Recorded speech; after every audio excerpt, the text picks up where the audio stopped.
All right, and good afternoon, everyone. Maria Daniels here with Business Acceleration Playbook, where we're bringing you the plays that you need to win in your business. Actually, I see Tim Kroll in the back room. I'm going to add him. Hey, Tim. Yay! So we are talking today about how to stand out. So I actually was excited about this conversation today, and I was trying to think of a way to tone down my excitement on this topic, but I may or may not succeed at that. We will see. But I am excited to have Angela Buckley here as a co-host and a guest co-host today, Tim Kroll, and well wishes to Chanel out there. She's unable to make it again this week just for personal issues, but we love her, Chanel Rose, and Stacy Price. Trying to think. Is Stacy coming on today? I should know that, but I don't. I don't think she is. So, she's in here sending us text messages. Oh, is she? Okay, so she's not coming on today. So she's probably watching from afar. But Tim is with us and back again to give us more wonderful insight. Are you excited about the conversation today as I am, Tim? I actually don't know how excited you are because we haven't talked yet, so I'm still kind of learning, and I don't know how to judge that. I mean, I don't know. Yeah. So I was just wondering if it's something that I was super excited. I was like, how to stand out. I was super excited. See, your excitement level, you can be like 120, and I just don't know where you're at on that chart because you're not a normal 1 to 10. You like exceed the 10 number. She starts at 80. I do. Yeah, exactly. I mean, like she's like way up there, and I'm like, I don't know where she's at right now. So But see, that makes me stand out, right? So yes. Yes. So anyway, now I think today the conversation, we're obviously part of that is going to be like marketing and stuff, but also to me, let's do this. I didn't even plan this, but let's do this. Let's go around and just like talk about when we hear the phrase how to stand out, and don't say the term marketing, but when you hear that phrase, like what comes to your mind, and maybe what comes to your mind for other people's businesses and your own. And I just want to see how other people think before I start saying how I think. So Angela, we'll start with you. I know you're probably like, what? You're the one to my it's good. Right. I love it. I'm really excited about this. I think niche is a big deal when you're talking about standing out. I also think following your passion 100%, like single-mindedly following your passion. And I also think just like your own uniqueness. I mean, but you're talking to someone who just came off a Saturday of playing with 14 elk horns and walking around, there's not too many of us doing that. And it's hard actually to get that many of us together. And in fact, my colleague called me and he's like, listen, anytime you get more than 10 in a room or in a place, he's like, that's pretty much an event of a lifetime because it just doesn't really happen. So, and then to say, oh, we did this in little town in Midwest Ohio, right? Like it's kind of crazy. So standing out is definitely something that you find your niche, you find your passion, and then you just go chase it. Even if it seems a little crazy, somehow it all works out. I love it. I actually love that answer. That's a great answer. How about you, Mr. Tim Kroll? So I worked with a lot of customers and a lot of clients on this. And whenever we talk about this, the first words that come out of everybody's mouth is it revolves around whatever service and or whatever product. Well, we have a shirt. Okay, great. What is the story behind the shirt? Or we have this service that we go and we clean somebody's house. Well, great. But what else do you do? I mean, like to me, when you're talking about standing out and what makes you different, it really comes down to that story that you're telling about yourself or about your business. Because it's not just the product, it's not just the service, it's how are you crafting that story around who you are and how do you show up in the world. And that's the thing that makes you stand out. Not your service, not your product, it's the story behind all of that.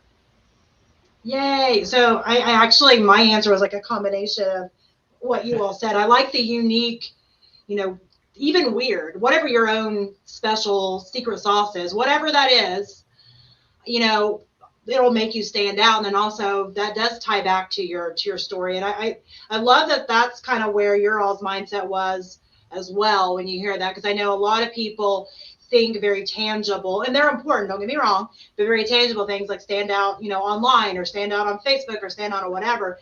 But really, the key to that, the secret sauce of that, is kind of dialing it back and figuring out at a very core level of what both of you all were saying of, what is your story? What's your purpose? What's your authenticity? What's your why? And then figuring out, who are your people, and being able to connect the dots on that. And so I love that that's kind of where we're at. We're all out on the same kind of vibe. I do think that it would be great. We didn't prepare this either, but I do think it would be great if you could give your favorite tips. I don't care if it's 2, 3, 10, 30, 300. I mean, we've still got 40 some minutes or 50 some minutes, so we'll be all right on that. So, Angela, do you want me to pick on you again? Favorite tips on standing out. So, what's some ways to stand out? Okay. Today, I had the Uber drive me over to my car, and both of us are wearing masks, kind of, that half conversation of politeness, whatever, but not really anything in depth. And he pulls up to my car and he's like, obviously he knows my first name, right? Like it's in the app.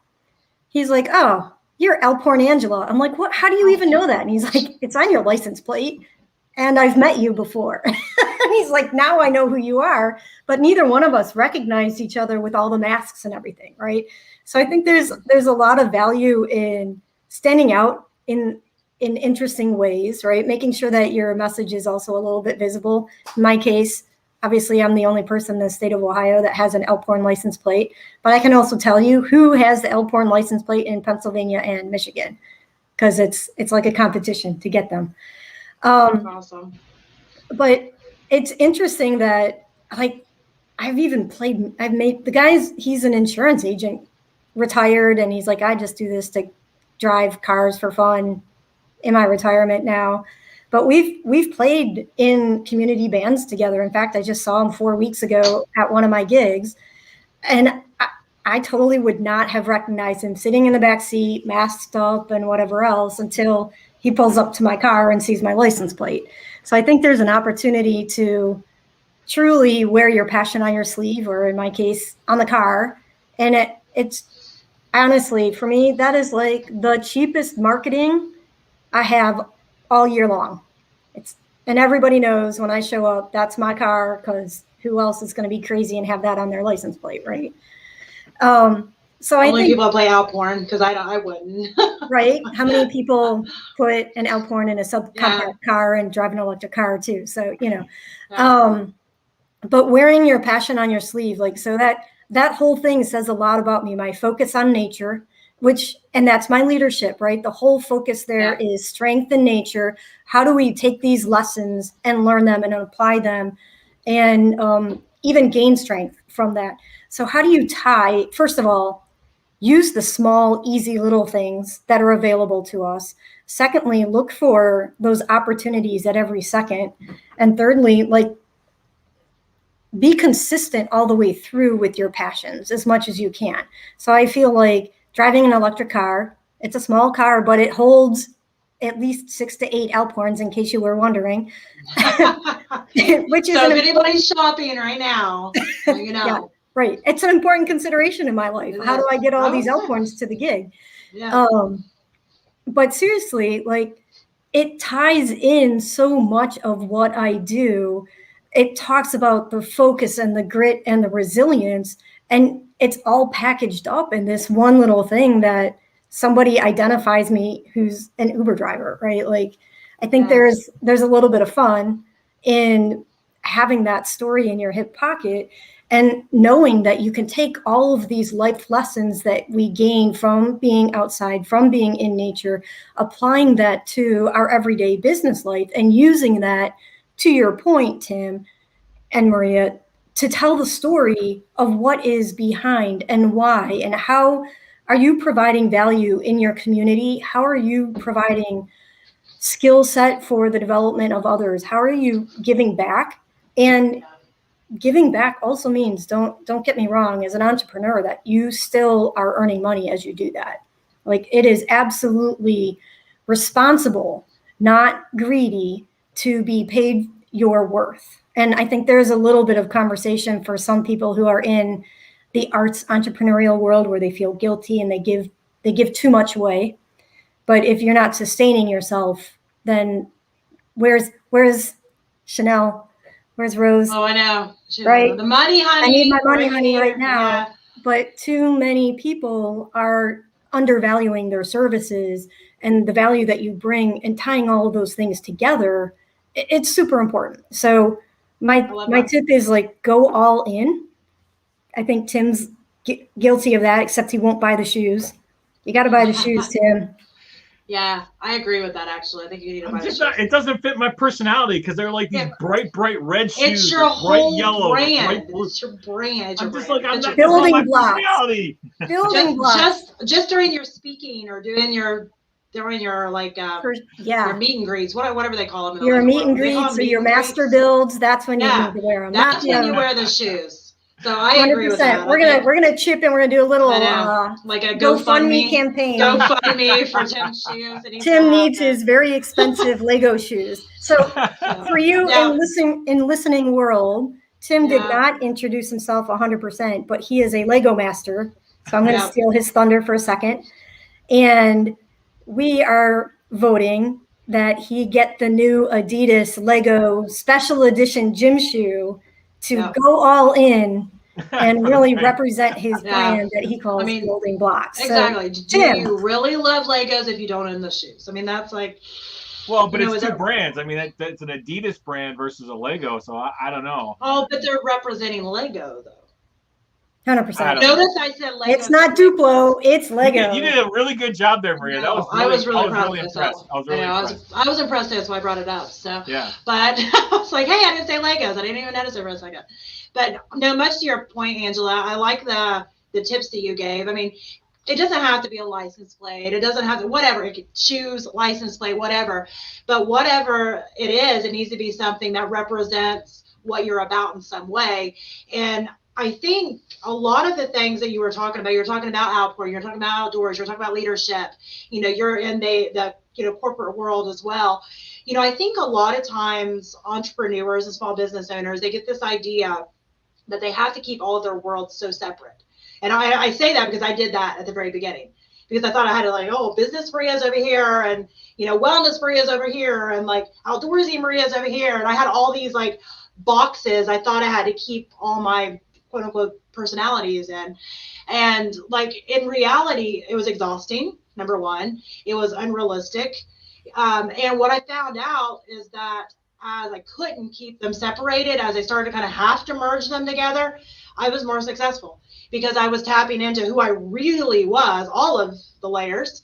And therefore I was being authentic. I was tapping into my own story, and the people that were great with that and like that, they were gravitating towards me. And I think that was what I heard whenever you were kind of talking about some of your stuff, Angela, was that, you have all these layers, and where a lot of people I think get confused about the idea of niching down is that they think that they just have to pick only one thing and just be that, like eat, sleep, breathe that all day long, and that they can't ever do anything else ever. But I think the way that you were explaining it, you have these niche areas, but they're still all Angela, and that is really your own kind of personal branding within it. Is that correct? Yeah, but they all relate to each other. Like the Alphorn is an outdoor instrument. They introduced me, right? So I'm Team USA now for my age group, and the aqua bike and the triathlon. Oh, I forgot to add that. Yeah. Yeah.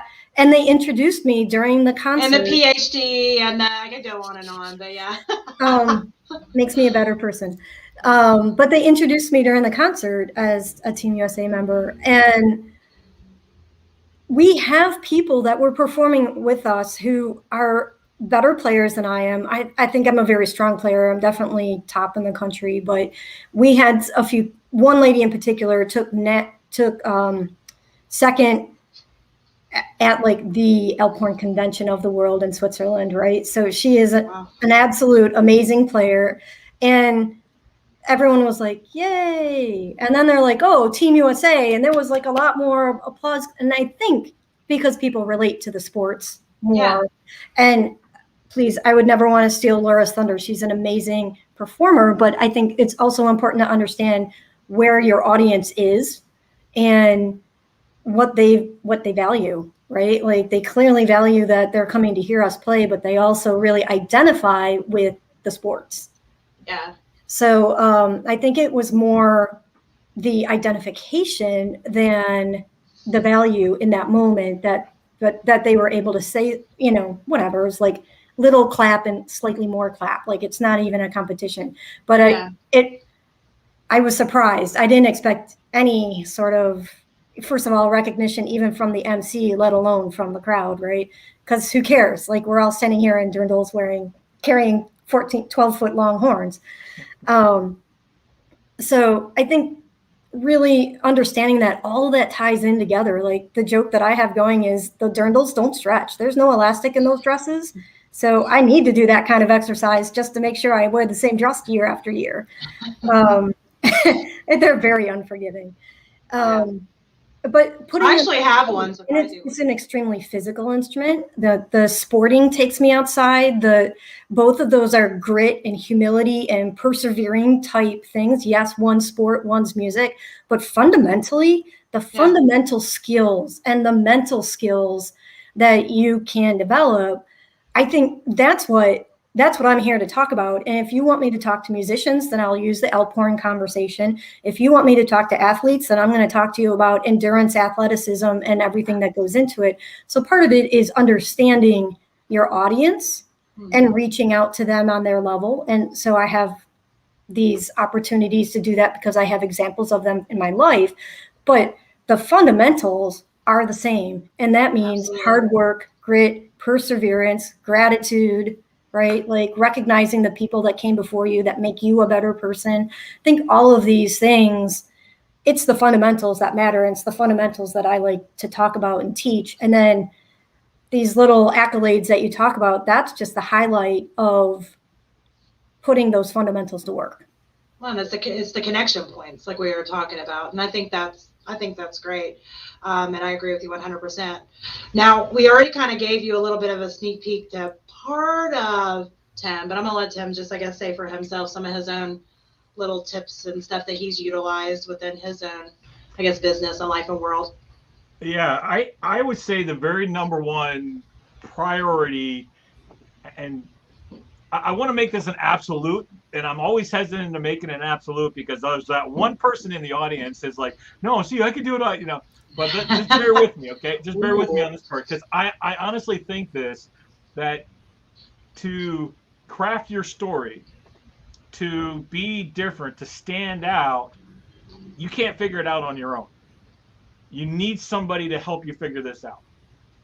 And so all of the tips and things that we can go through, a lot of times we get it so wrapped up in our own ideas and our thoughts. And then kind of, Maria, what you said, you feel like you have to be this one type of a person, or the other extreme is you have to be everything to everybody. And like, so you're kind of like playing two sides of this and you don't really know where you fall. The number one tip that I'm going to tell you is that you can't do this on your own. You have to reach out. You have to work with either a coach or a mentor, or work with somebody that's going to walk you through to kind of define what it is that we've been talking about. Because quite frankly, it's really, really difficult when you get in your own head to figure out exactly how you are different, because to you, it's natural. So let me use this story, and then that way you can kind of understand where I'm coming from. When you grow up in your world, and whether you grow up in a single parent home or you grow up in dual parents, whether they were divorced together the entire time, whatever your reality was as a child becomes the reality you believe everybody else is living through. It's how we work as kids, because no matter what circumstances, if you live in the city, if you live in the rural, if you live in the country, if you're milking cows, if you're delivering papers, whatever that reality is, for some reason, we just all of a sudden absorb that and think that everybody else is living that exact same reality, and this is how life is. So translate that and fast forward that into when we start talking about how are we different, we're like, well, we're not different because we believe that everybody's reality is exactly the same. We believe that everybody else is exactly as we are, but that's not necessarily true, because we all have different life experiences. We all have a special superpower. We've all got a uniqueness that's been created in us that really needs to come out because the world needs us. But we look and we sit back and we think, well, everybody else is the same. So we don't really start to try to be different. We're like, somebody else can do it. We don't try to do that. That's the reality that we face on a daily basis. So whether we're doing personal branding, business branding, whatever it is, it's helpful to reach out and work with somebody else. So that's the number one tip that I would tell you. The second thing then coming down from that is to really try to craft in one statement what motivates you to get out of bed every Monday morning. Why do you want to get up? Most people go through a drudgery of life, like, I gotta go to work. I gotta get up. I gotta do this. I gotta make the money. I gotta. And they're not motivated to live a fulfilling life. And so they live for Fridays. The weekend is the thing. And then Monday, I just gotta do what I gotta do. What one statement can become your motto so that way you get up Monday morning, instead of like, I got to, it's I get to. That I get to changes everything, and that I get to change somebody's life. I get to leave an impact. I get to hear the stories of a dad coming up to me from this weekend about how we made an impact on his child. That, I'm getting goosebumps just talking about it. That's what motivates me, because that's what I'm passionate about, and that's what really makes me different, is how do I leave an impact? How do I connect parents with their kids? How do I help somebody grow and become a little bit better? And all of that has to come out of the fact that I've put years of work, mentors, and Maria's even helped me some of this. But it's been a lot of people pouring into my life. So I'm telling you, it's almost impossible to do on your own. Reach out, get help, hire somebody. Yeah. And even if it's just one session, man, you can get so much out of just one session. No, I agree. And I think that was part of my problem even early on, is I not only the separate buckets, but I also tried to do it all alone. I had mega trust issues, another story for another day, but mega trust issues. So I tried to do everything myself, which is not sustainable. And like Tim, you were mentioning, you get into your own head. I get into my own head really bad. And I have to have somebody else call me out and be like, you're in your own head. You need to stop. You need to think about this different. You need to just chill. You need to whatever. I need somebody to call me out on my own crap. Let's be honest, because, none of us, even if we are really great at seeing what needs to happen with somebody else's business or life or journey or whatever, it's so much easier to see it out here, than it is internally. I always explain it almost like a typo, because that's the easiest way. It's like most people understand that like if you type this paper out and you're like, oh yeah, it looks really good. You need to put it through Grammarly. It's like, oh yeah, it's on point. And you give it to your buddy. And like, typo here. This doesn't make sense. They point out all these things. And after they point it out, you look at it, you're like, oh, at that point, it's like clear. It's like blaringly clear.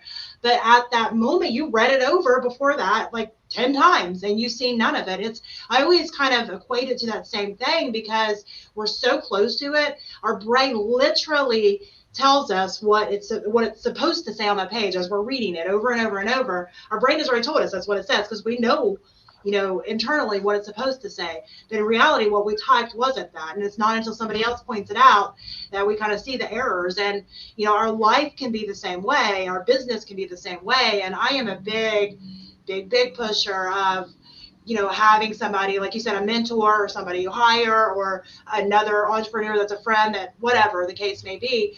And also even in your personal life, you want to have somebody in that same world too, because let's face it, you have personal life issues, you have business life issues, and they intermingle, they can affect each other. So I love that you said that. And I also do want to mention with the Lego thing for a second, and then I'll shut up, I promise. But with the Lego thing, I've already told you this story, but I think it's funny. But my son is autistic, which most people that listen to my shows know that, my 12-year-old.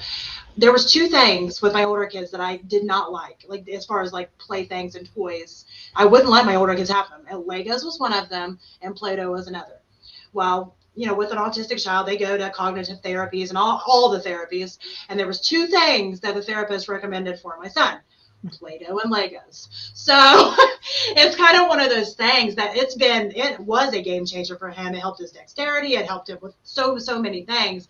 But I just think it's funny. Sometimes we make these hard, fast rules for whatever reason. I just thought they were messy. They were everywhere all the time. I didn't want to deal with it. But in reality, it took somebody else pointing out the good parts to it, and actually ended up being instrumental in helping, my son. So I just think I think there's a lesson within that on so many things, to not be so quick to jump and say, I'm not doing this or this. I'm not doing this or this. Unless it's something that severely messes with your own, priorities or values or whatever, then, be open to thinking in different ways. And that's the reason for reaching out and being able to chat with other people. But I digress. So, as far as Angela, you look like you want to say something, so we'll just kind of go to you first. No, your face said I want to say something. I guess I was just reading that. So, all right. Well, anyway, so we'll go ahead and move on then. I do want to bring up a point here. So yesterday, a lot of people probably already know this, Facebook and Instagram was like, I was talking about conspiracy theory. I'm just kidding. I'm just kidding. That's a whole other topic for another day. That's not so funny. The timing is hilarious. Yeah. Like, whether you're a conspiracy theorist or not, you still have to chuckle at the timing. Seriously. Yeah. It was interesting, but that's not the point I was going to make from that, but we can talk about that later. But one thing I did want to make from that is, I think a lot of people are quick to put all their eggs in one basket, and I've said this countless times, I feel like, at this point, because I've actually had clients who was big on Instagram that literally got locked out of their account, their entire business on Instagram. They had no email list. They had no nothing.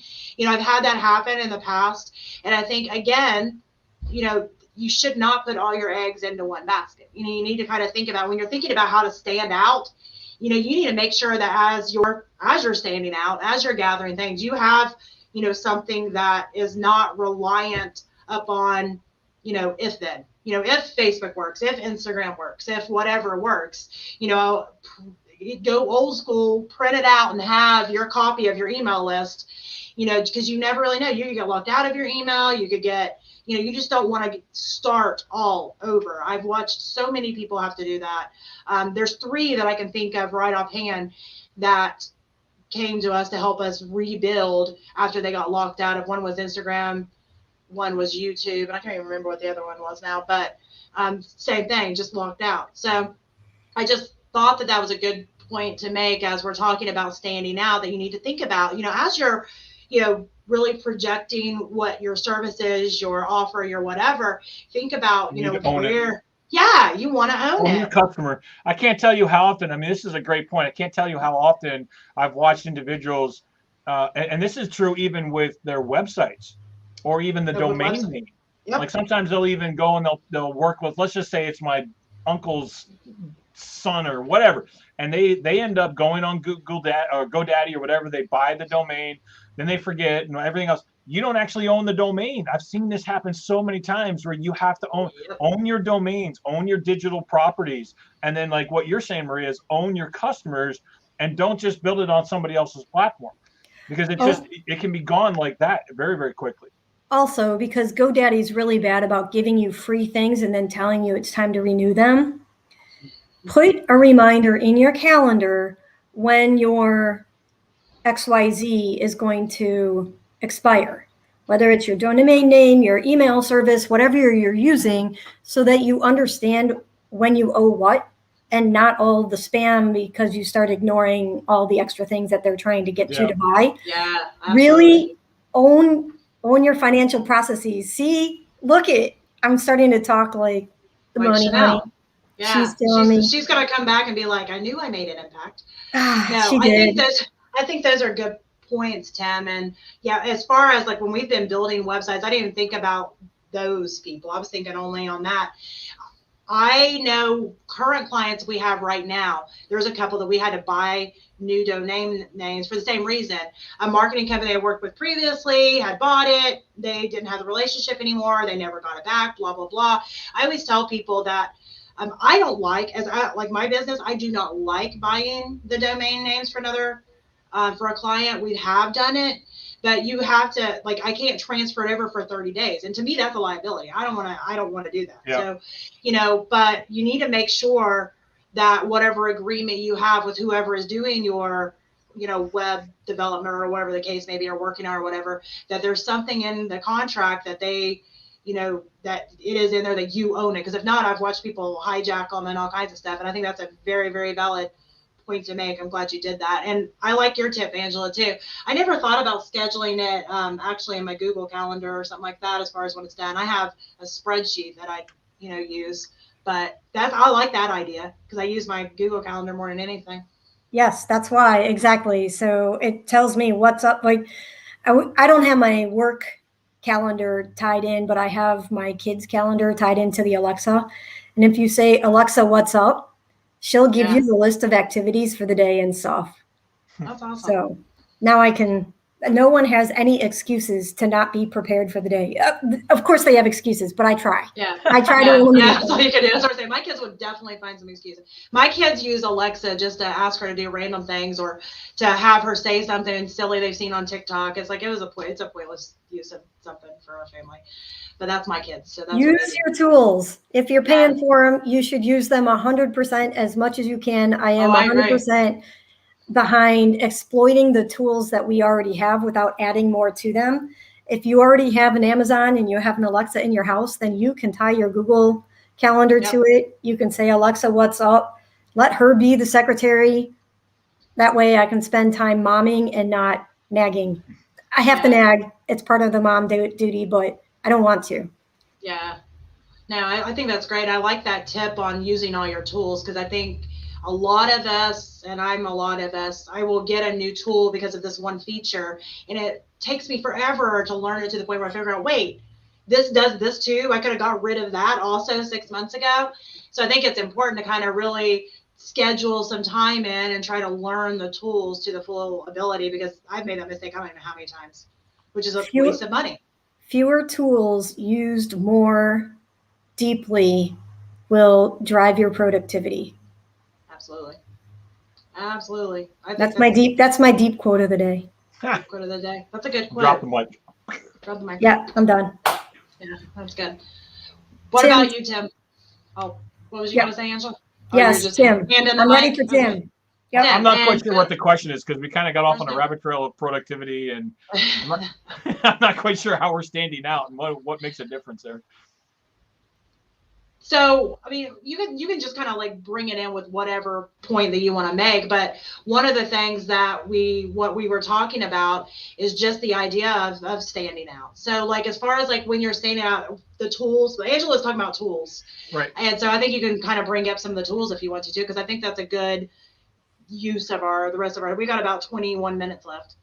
Well, maybe this is okay. Maybe you don't have to use tools. There's no rules. I was going to say, can I make an adjustment real quick? Just kind of readjust this conversation. Yes.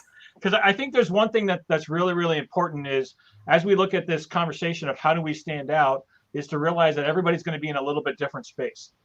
Those that are at the beginning of the journey are struggling to know even what it is that they want to do. Like what fulfills them.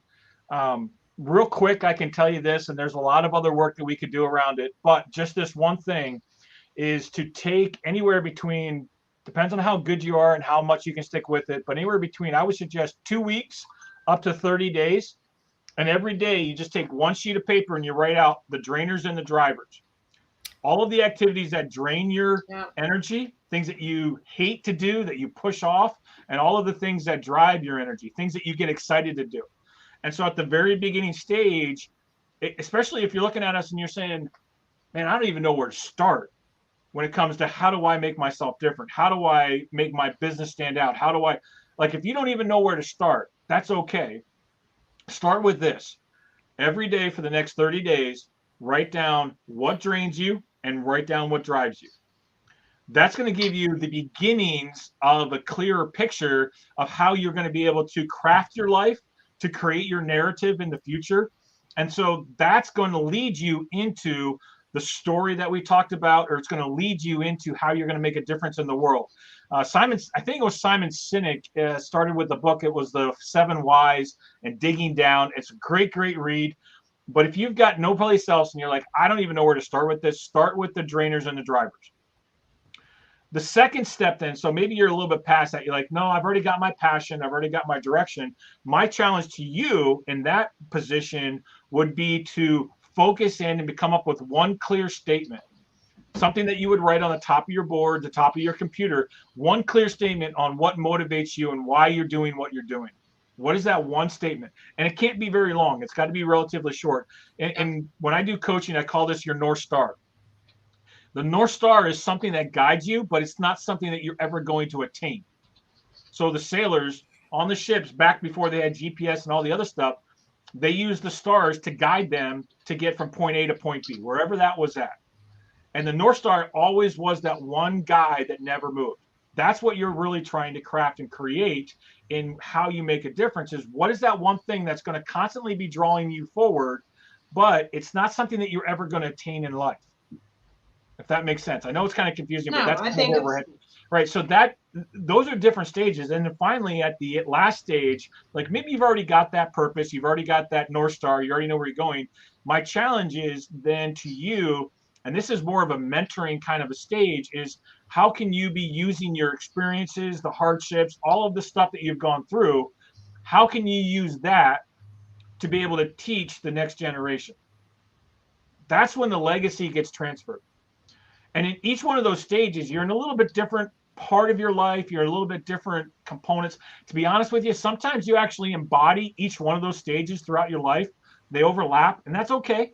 That's okay, because I know as a parent, I mentor my kids when I teach them to tie their shoes, because I've learned through experience how to tie my shoes. And so I mentor my children to be able to tie their shoes. And there's different stages where you use and you pull from these, but just keeping in mind that it's okay if you're in stage one, trying to figure out what it is that you want to do, what your personality is, and what drives you. It's okay then to kind of be in the crafting mode of what is my North Star. And sometimes they change a little bit or they adjust a little bit. But what is my North Star that's constantly drawing me forward? And then that mentoring stage, how am I giving back through my experiences and teaching? Because each one of those phases, you can truly make a difference and you can truly stand out as you craft that story. I think that's perfect. And I love that you said the drivers and the what? Drivers and the drainers. I love drainers. It. I like that. And because I mean, I've always kind of said pro con like type of thing, but it's kind of the same idea, except with a little twist on it that I actually like better. Because I think it's a little different because of the emotional element. It is. Exactly. And that, I think that's the part that I like better, is because and that embodies the feeling of it completely, because there are the things that drive you and there are the things that drain you. And I know for me, as we were talking, I was kind of thinking through all the layers, all the stages of kind of my own journey. And, you know, those change, they do change. And I think it's because as you like go through the layers, you kind of almost like level up in such a way. I'm kind of gamifying it now, I guess, but you kind of level up in such a way that you're like, okay, well, I know that now because I just went through that, and I've kind of like peeled that layer off and gone to my next layer of things. And again, kind of like the typo analogy, you look back and it's like, oh, well, that makes sense. Kind of like the tying the shoe analogy. Because it's like, we're like, now it's like tie the shoe. You're like, good. Okay, well, I can obviously do that. But when you're a kid, if you remember, and they're trying to make the bunny ears and make it go through the hole, and it's so frustrating. And, you know, it was so hard at the time. And I think that's true for any new task we take on. And I think I do want to caution, because I think a lot of entrepreneurs and small business owners, they can feel discouraged because they feel like, you know, this one over here is, you know, quote unquote, more advanced, and this one is, you know, more advanced over here, or whatever the case may be. But we all level up, or whatever, you know, term you want to use, in our own time based on our own experiences. It doesn't mean that. Yeah. Go ahead. I think because there's two things, and there's two big cautions on this thing, and two ways that you have to understand. So let me deal with the first one, which is, you need to understand when you do the drainers and drivers, you are never going to 100% eliminate all of the drainers in your life. That is an impossibility. The goal of this exercise is, how can I craft my life and create this narrative so I'm doing more drivers than I am drainers? Is my list for my drivers longer than my list for my drainers? Because at some point in time, I hate to pay bills. I absolutely hate finances. But if I don't pay my bills, the lights get shut off. The internet gets shut off. I have to do that, right? So I have to do some of the things that I hate doing, things that drain my energy, that I put off to the last. You will have to do some of that. So just keep in mind, the goal of the exercise is to make the list of drivers longer than the drainers. That's the number one. I was just laughing because I'm thinking about what a lot of my trainers are my children. I love them. Obviously, I'm not getting rid of them. But Right. woo, that's like Stop asking me why. My husband is a drainer. I love him. He freaking drains the life out of me. And I think I like that you said that, because there are going to be those things that, you know, they're going to stay on there. But if there is something like a task we're doing on a regular basis, I always come back to that do, delegate, delete, do, delegate, delete. And I do great at it sometimes, and I fall off the wagon and suck at it sometimes. And I actually have some of my employees that'll call me and be like, that's because you're not delegating it. And I'm like, no, because they throw it back in my face, but they're right, you know? Yeah. So I think that is another kind of easy word trio that you can kind of use when you're kind of trying to streamline things and figure things out. Angela wants to say something. Yeah, that's what I was waiting. I do, because do, delegate, delete. I have 4 Ds. I have a whole course. Oh, that's right. Yeah, you've got that. She goes extra on it. I don't have that though, but Angela does. That's who you need to talk to on that. Yep, I have the. What is the other D? Sorry of everybody, but I have the under the delegate, it's do, delegate, delay, and delete. Yeah, which that one's smart. That's right. Smart. And then the delegate breaks out into the training elements of train, trust, test, and support. So yeah, we can toss that up, and I think I have that as a lead-in freebie thing, so we can toss that in the Facebook group. Yeah, that would be good. Stacy, if you're watching, we need to get that link and we can put it up in there. Poor Stacy. So the second thing is, when I just went through those 3 different phases, that's how I think and work. And I always I've got the 5 building blocks, the leadership. The point that I really want to make on this is that it is a never-ending journey, right? So when we take that first step, a lot of times I have to go back, and even though I've done drainers and drivers 4 or 5 times, I have to go back and do it again, because I have to go back and identify what are the activities that I'm doing on a daily basis. Because as I grow and I step into that mentorship, or I step in as a mentor, I become more self-aware. And the more self-aware that I become, it goes back to what your point was, Maria, is the fact that sometimes when we take that second perspective, we now become aware of a flaw, or we become aware of, like, you know, I was doing that, but I really didn't like doing that, and I just kind of glazed over it the first time. So that process is a never-ending kind of a journey where you're climbing and you're going up, and it's like, okay, yeah, I'm now at a little bit, hopefully you're growing, hopefully you're mentally becoming better, and physically you're becoming better, but you're growing into that higher state. And so at a higher state, you now have the ability to go back and re-examine some of the things that you're doing in your own life, in your own business, and then you correct and adjust, and you become better. You grow mentally, physically, spiritually, socially. And as you're growing, you can come back and you can reevaluate, because now you look at things in a different way. You have a different perspective from either experience or maturity, or however that comes about. So it's a constant process of growing and just taking that next step up. Absolutely. And I think another important thing that I want to kind of point out is that, you know, if you grow out of doing something, you decide it's not for you, it doesn't necessarily mean that it wasn't good for you at one stage, because there's things that I've done that was great for me during that stage, but then it no longer was serving me in such a way anymore, or I wasn't, like, it wasn't one of my priorities and my values anymore. And so, you know, as I kind of moved on to the next stage, I think sometimes we try to hang on to those things because they're good. It's not, I think it's easy, or it was easier for me if it was like, well, this is terrible for me, this is bad for my business, this is bad for, you know, my family life, whatever. It was easy to kind of remove that. But sometimes there's still quote unquote good things. They're just not good for whatever stage we're in. They're not good for, you know, our mental stability. They're not good for our time, whatever the case may be. They're still good things. And I think those are the ones that are a little harder to, or for me, those were harder to remove, because I still wanted to hold on to them. Like, well, maybe if I then, you know, and it took me long. Well, there's another perspective of this that's really challenging as well. And we're going to go in the deep end of the pool really, really quick here. So just, I'm going to apologize in advance, but just be ready. Here we go. I'll get my snorkel. Yeah, there you go. There's a lot of times in our past that something bad happened and we feel guilty about that, or we feel like we've wasted our lives being in allowing that position. Oh, yeah. But we wouldn't be who we are without that. And that guilt, sometimes we carry that guilt forward into our next adventure or our next experience or our next relationship, and it taints the way that we enter into that. So if we don't handle that guilt, I liken this, the easiest and the quickest way to be able to give you this kind of an example is when my son left and went to college, I felt an incredible sense of pride as a dad because he's growing up and he's becoming a man. But at the same time, I feel this incredible sense of loss because we're never going to have a relationship that we had before. That's all gone now. It's no longer a parent and a child. Now we're friends. And so I'm conflicted inside. And a lot of times we have some, frankly, crap in our past that we have to deal with, whether it's a relationship, all kinds of stuff around relationships, or whether it's we were at an employee situation where we were abused by the employer or used. I mean, like, there's so many things that we could go back and we could say, I regret or I feel guilty. Yeah. But the reality is that's what made us stronger. It's what made us better.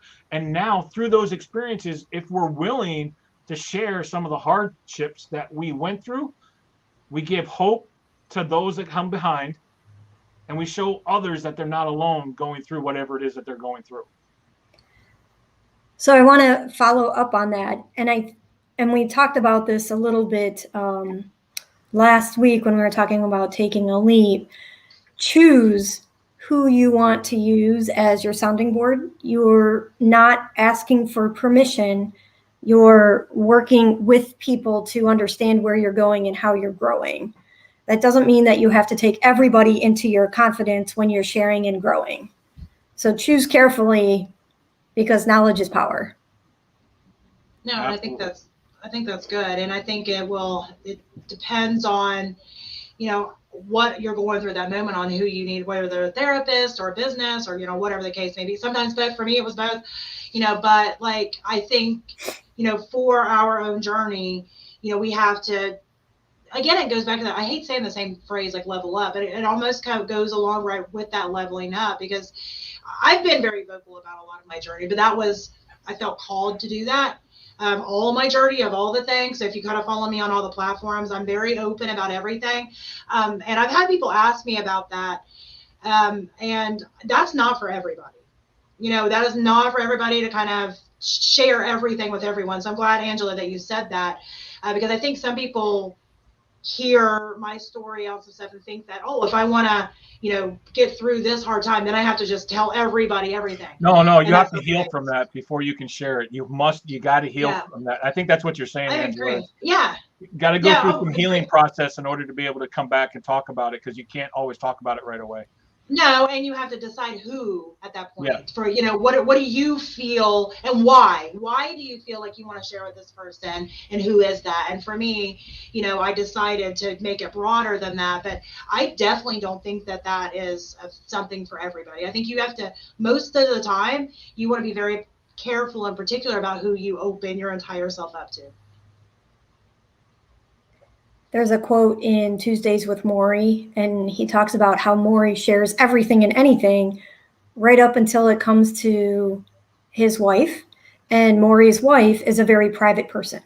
So Maury will share everything with anybody, but he recognizes and cherishes the relationship with his wife. So then when he gets to that point, he's like, I can't share that part, right? That's our private part. That's her story to share. So I think it's really important to understand that we are all allowed to have the different boundaries, and that we tie all of those things together. So that's all I'm saying is know what your healing point is, understand where that is, but you still have to do the work, right? Like, you have to do the work. You have to do that self-vulnerable activity in order to reach those growth points.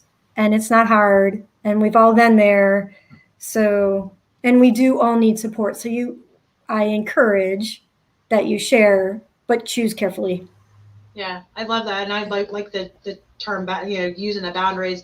And I hadn't heard him say that, but I think that's a very good point to make, because, me deciding for myself to share my whole story, part of that included my husband on some of the things. I got his permission to share that portion. But there's limits to anything outside of that. I don't agree with sharing other people's, even if it traces back into mine. Because all our lives end up intersecting. And I think that is something to be careful with and point out as you're stepping into standing out, stepping into your authenticity. I think sometimes a lot of people can kind of get confused with the fact that just being authentic doesn't mean that you're stepping on other people's boundaries, because unless you've had that discussion and that dialogue to where they're like, oh no, I'm completely fine with this, then that's where, the buck needs to stop.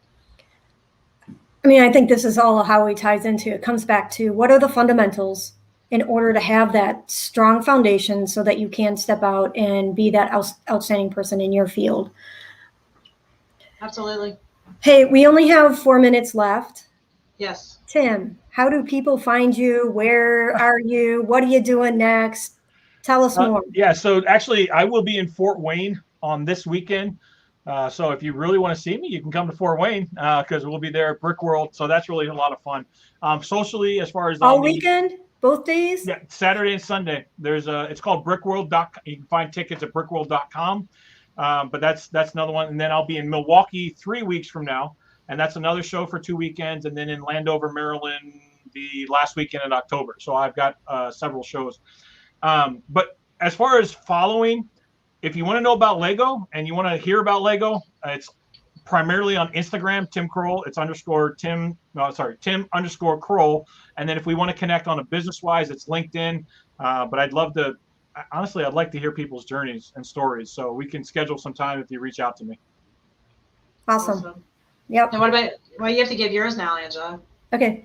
Sure. You can always find me at www.strengthandnature.com. And I am on Instagram as Creatively Efficient, or also Angela J. Buckley if you want all the craziness of sporting and music. But all my leadership things are all over on the business side. So, and LinkedIn, Facebook, I'm there as well. Awesome. So I do want to shout out, I know Chanel has been doing a lot of workshops, and I think she's doing some speaking on Airbnb. So I don't know when the next one is, or I would tell you, but I don't. But if you go to Chanel Rose, you can follow Chanel and find out more about that if you're interested in finding out about the world of owning an Airbnb and managing an Airbnb. She's been doing great with hers, and she's teaching other people on how to kind of use that as a side hustle. So I did want to, give her a shout out on that. I can't remember the title of her group. Stacy, if you're on here, you can find that. Do you know it? Entrepreneurial Airbnb. I only remember the Airbnb part. I'm like Chanel, Airbnb. Those are the two words in my mind. Airbnb for ambitious entrepreneurs. Oh, there you go. So see, I can't reach my keyboard. So yeah, there we go. So I think that's a great thing, because when you're thinking about standing out within your business journey, it doesn't hurt to have some side hustles kind of going on, and Airbnb is a great way to do that. So we will be back again next week. I'm trying to remember what next week is. Next week at 1 p.m. Eastern. I don't remember what next week is. Hold on, it's right here actually. We will be talking about targeting buyers and niching down. So there we go. So make sure you come back to Business Acceleration Playbook next week, 1 p.m. Hopefully Chanel will be back with us. And let's see. I don't know. I don't see Stacy on here, but I'll try to remember to have Stacy stick some of the links into the chat, or I'll do it myself later. So you can check back with that here in a little while. But thanks so much, Tim and Angela, for being on here. It's been great as usual. And you all have a great week. Thanks, everyone. See you next week. Bye.